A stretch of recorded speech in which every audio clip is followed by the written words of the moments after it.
Hello and welcome to Autofocus. Today we are in the pink city of Jaipur.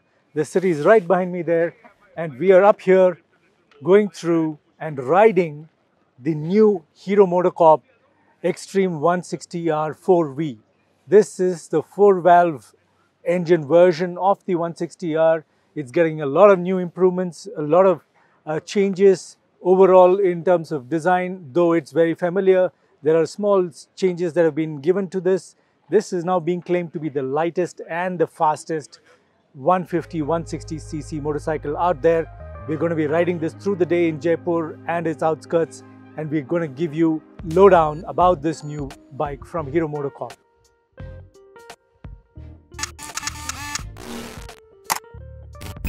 So Hero MotoCorp is actually looking to expand and set up more premium outlets. That's where some of its newer bikes will be launched.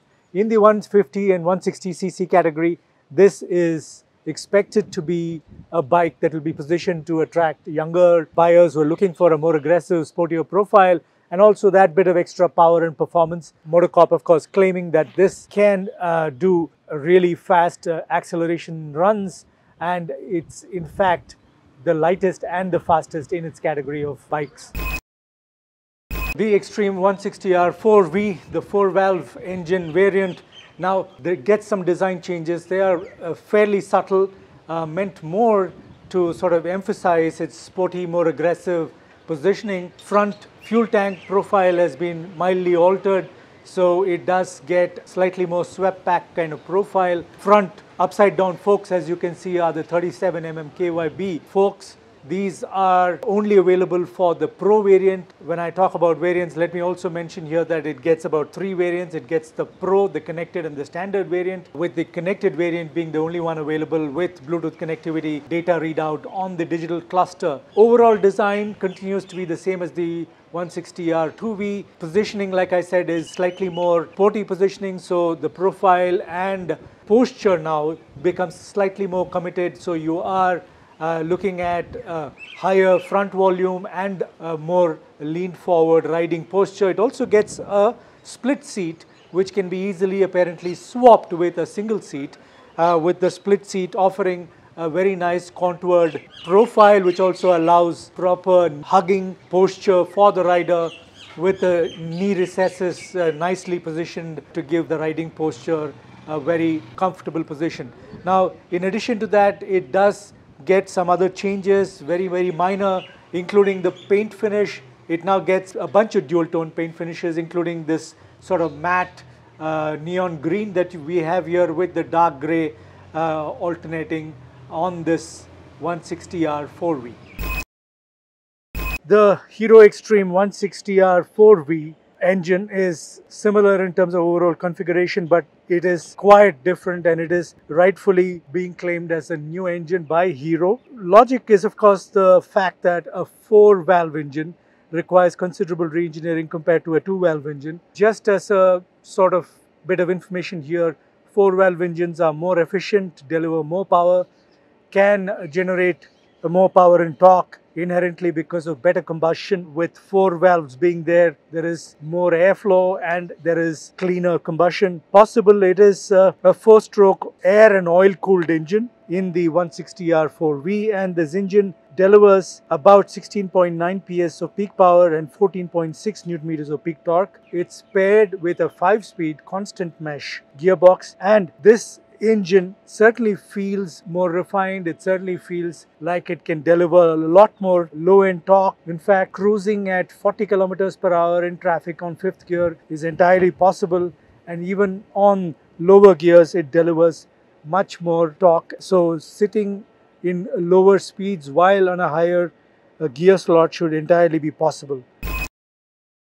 Hero Xtreme 160R 4V, what does that bring to us in terms of its chassis and suspension geometry?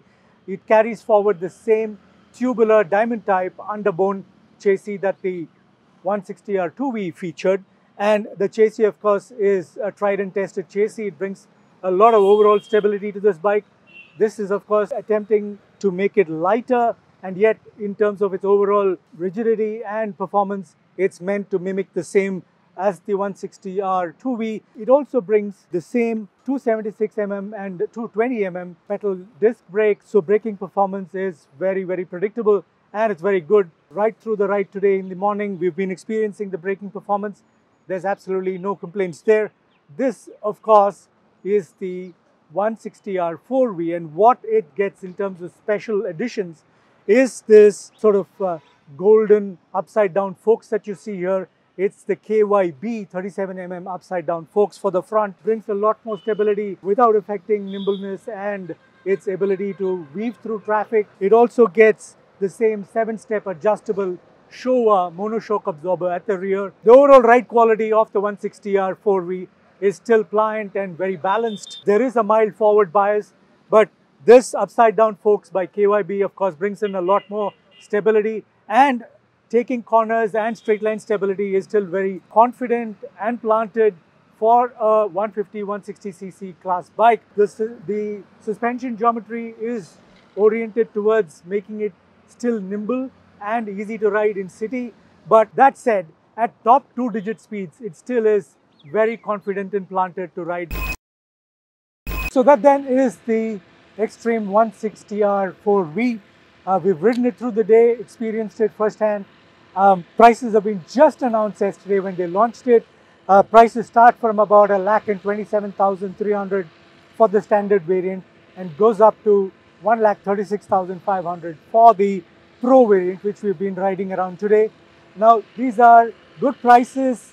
This is, like I said, going to be existing parallelly with the 160R 2V.